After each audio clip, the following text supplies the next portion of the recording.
There is a feeling that most people experience at least once in life, but almost no one knows how to name. It is not sadness in the usual sense. It is not fatigue. And it is not hopelessness the way psychology often defines it. It is something quieter and far more unsettling. A subtle desire to vanish. Not dramatically, not painfully, just to stop existing, as if consciousness itself had become too heavy to carry. If you have ever felt this, you may have assumed something was wrong with you. You may have wondered whether you were broken, weak, or incapable of handling life the way others seem to. But what if this feeling is not a defect at all? What if it is not a failure, but a signal? Carl Jung encountered this state again and again in his work. People would come to him unable to explain what was happening inside them. They were not clinically depressed. They were functioning. They went to work, spoke to others, fulfilled their responsibilities. Yet inwardly, something essential had collapsed. They described it as fading from the inside, as if the person they had always been was slowly dissolving. Jung understood that this experience often appears at a very specific moment, when consciousness begins to outgrow the identity that was built to survive. The problem is that modern culture never talks about what happens after awakening begins. We are taught that insight brings clarity, peace, and motivation. But Jung saw something very different. The first stage of real inner transformation feels like disaster. When awareness expands beyond the limits of the persona you constructed, the ego does not feel relieved. It panics. Everything that once gave structure to your life starts to feel false. Your beliefs, your roles, your ambitions, even your sense of self begin to look like a carefully maintained performance. The mask you wore for so long that you forgot it was a mask starts to crack. And what appears underneath is not comforting. It is emptiness, a raw, terrifying absence of meaning. This is the moment when many people turn back. Others label the experience as pathology. Some try to medicate it away, and some make irreversible decisions because they believe this emptiness means their life is over. Jung warned that this misunderstanding is one of the most dangerous psychological errors a person can make, because this state does not mean your life is ending. It means an old version of you is dying. The fear comes from misinterpretation.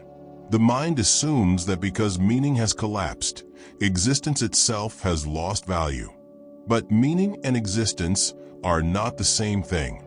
Meaning is something the ego creates to feel stable. When it breaks down, the ego believes it is dying. And from its limited perspective, it is right. This is why the experience feels so intense. You are standing at the edge of a profound transformation, but no one taught you how to recognize it. Instead of being guided, you are left alone with the sensation that something fundamental is slipping away. If this feels uncomfortably familiar, you are not alone, and you are not broken. In the next part, we will explore why this inner void appears, why it feels unbearable, and why trying to escape it often makes everything worse. If this content speaks to you, subscribe to the channel now. What comes next may help you understand what is really happening inside you, and why this moment matters more than you realize. When this inner emptiness appears, most people immediately try to escape it. They assume something has gone wrong and search for a way back to how things used to feel. They look for motivation, reassurance, purpose, or a quick explanation that will restore stability. But according to Jung, this reaction is precisely what deepens the suffering. The void feels unbearable because it arrives when the old inner structure has collapsed, but nothing new has taken its place yet. You are no longer who you were, but you are not yet who you are becoming. You are suspended in between. Jung described this as a psychological vacuum, a space where the familiar self has dissolved and the new self has not yet formed. Human consciousness is not comfortable with uncertainty. The ego depends on identity, roles, narratives, and goals to feel alive. When these disappear, the ego experiences it as annihilation. That is why this phase does not feel neutral or calm. It feels threatening. It feels like something is terribly wrong.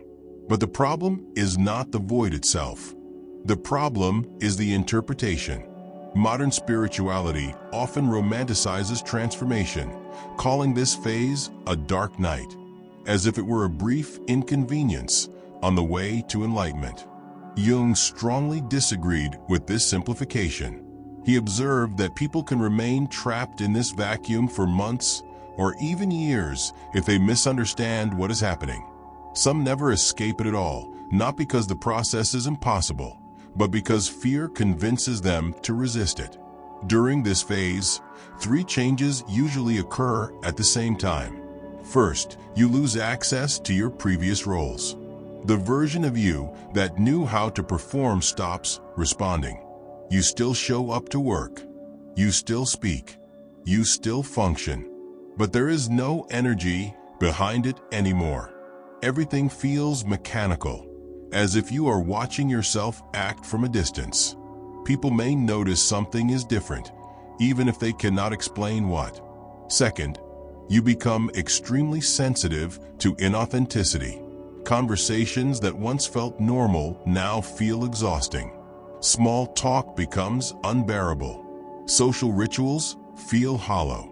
You begin to see how much of life is built on performance and unspoken agreements, and you no longer have the strength to participate in them. This is not arrogance. It is fatigue. Pretending has become too costly. Third, your old goals lose their meaning. Ambitions that once motivated you feel strangely irrelevant. The future you were building begins to look like a life that belonged to someone else. This is often when people say they feel lost. But Jung would say you are not lost. You have simply stopped believing in a story that was never truly yours. This combination creates enormous internal pressure. You cannot go back to unconscious living because you see through it now. But you cannot move forward either, because the new orientation has not yet emerged. You are awake, but disoriented. Aware, but ungrounded. This is when the desire to disappear becomes strongest.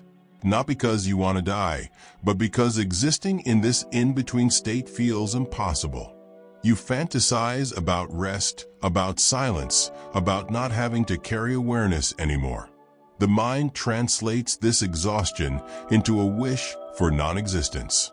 Jung made a crucial distinction here. He said this desire is symbolic, not literal. Something does need to disappear, but it is not you. It is the false self you constructed to adapt, to please, to survive. That self is dissolving because it can no longer contain who you are becoming. The tragedy occurs when people confuse the death of the persona with the death of the whole being. When that happens, they attempt to escape a psychological process through physical means. Jung saw this mistake repeatedly and warned that it stems from the same misunderstanding. Identifying consciousness with the ego. The ego believes it is everything. So when it begins to dissolve, it interprets the process as total annihilation. But consciousness is larger than the ego. It is what observes the dissolution. And what can observe is not what is dying. This is why fighting the void does not work. Distractions, compulsive positivity, forced productivity, or constant self-improvement only postpone the confrontation. They attempt to restore a structure that has already outlived its purpose. Jung observed that the more a person resists this phase, the more painful and prolonged it becomes. The void is not punishing you. It is clearing space. In the next part, we will explore why this process feels so dangerous, how Jung himself lived through it, and why society has no framework to guide people through the death of identity. If you are still here, continue watching. Understanding this stage may be the difference between getting stuck in the darkness and passing through it. The most dangerous aspect of this entire process is not the pain, the confusion, or the emptiness. It is the moment when the ego becomes convinced that what is happening is a threat to survival itself. From the outside, this phase can look like depression, burnout, or even psychological collapse. But Jung understood that in many cases, it is something else entirely, a sacred crisis of consciousness. The ego is not designed to evolve. It is designed to protect. Its job is to maintain continuity, predictability, and control. So when the structures that once defined you begin to dissolve, the ego reacts the only way it knows how. It panics. It generates fear. It produces catastrophic interpretations. It tells you that you are falling apart, that nothing will ever make sense again, that you are losing your mind. From the ego's limited perspective, this is true. The identity it maintained is being dismantled. And because the ego has spent your entire life convincing you that it is you, its death feels like your death. Jung experienced this firsthand. After his break with Freud, he entered a prolonged period of inner chaos that he later described as a confrontation with the unconscious. For years, he lived in two worlds at once.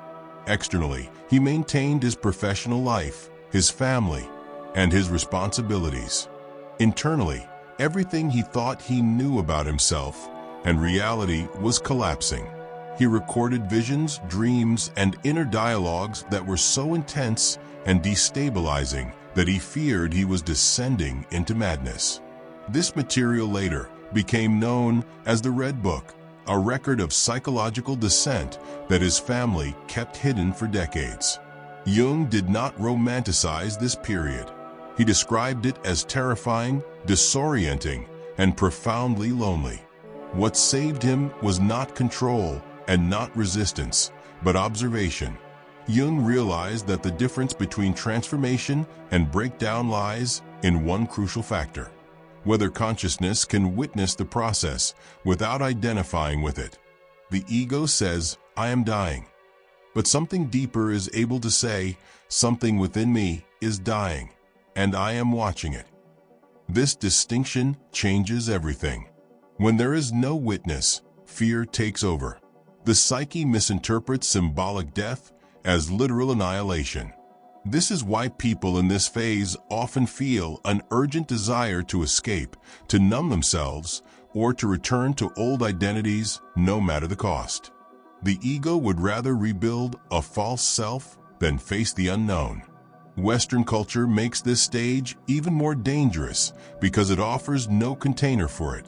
There are rituals for physical death. There are systems for managing anxiety and sadness. But there is no cultural framework for the death of identity. No elders who can say, "This is normal. This is necessary. This will pass." So people panic.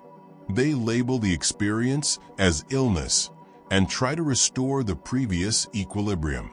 They medicate the symptoms without understanding the message. But Jung warned that you cannot heal a spiritual emergency by forcing the psyche back into a form it has already outgrown.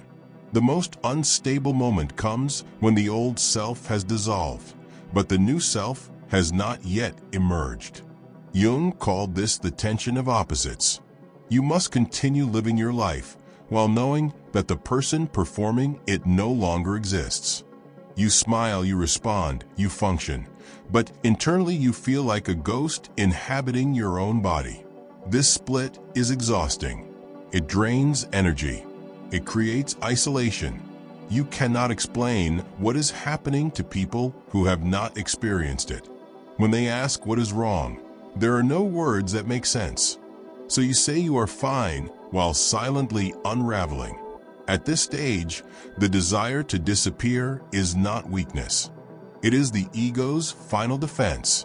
It is the mind's attempt to end a process it cannot control. Jung taught that the task here is not to eliminate fear, but to stop believing its interpretation. Fear says, "This is the end."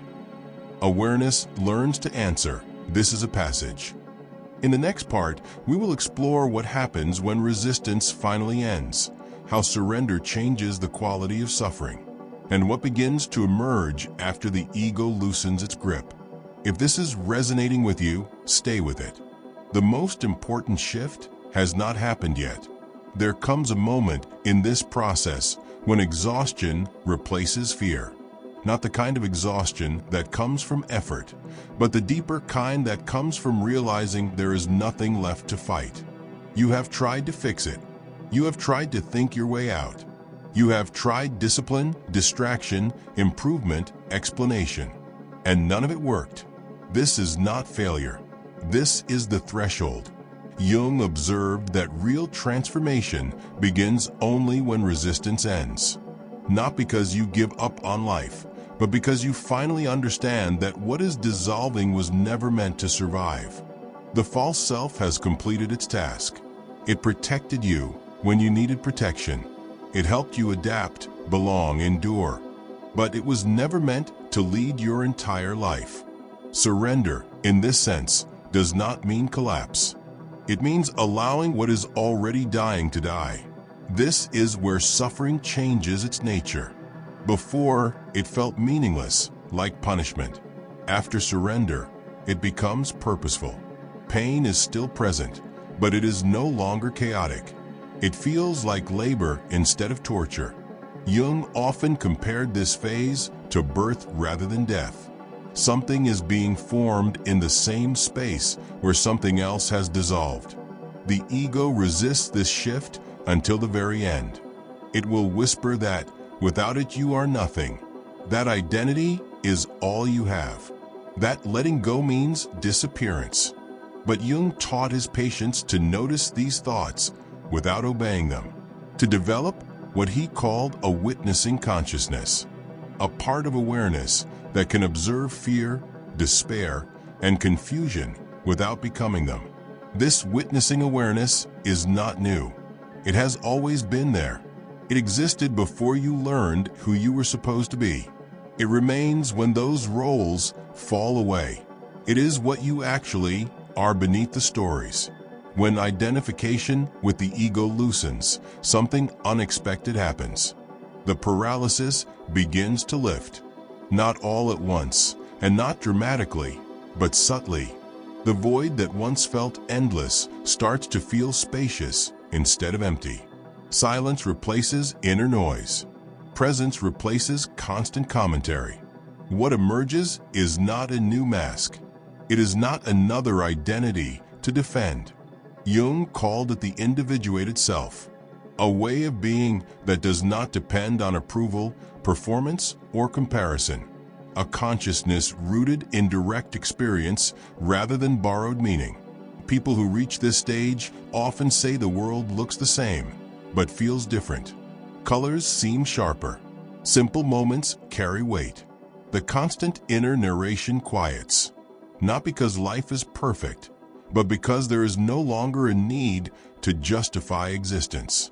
This does not mean life becomes easy. Relationships change. Some fall away. Work that once defined you may no longer be possible.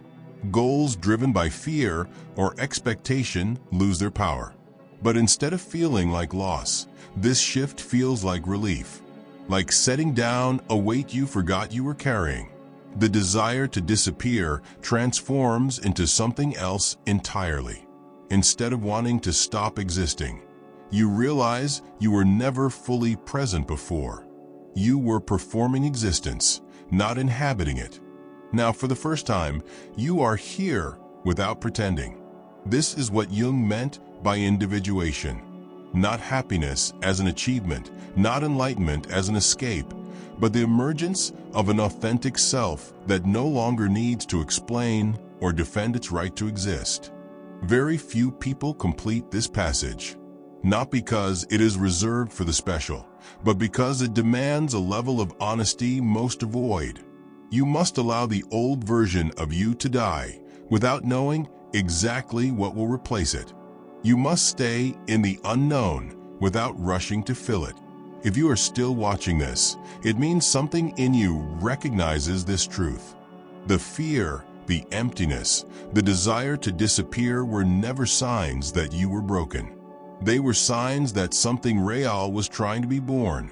Do not cling to what is already dead. Do not mistake the void for emptiness. It is full of potential, waiting for you to stop resisting long enough to discover what wants to emerge through you. If this journey resonates with you, subscribe to the channel and continue with us. This is not the end of the path. It is the beginning of living without the mask.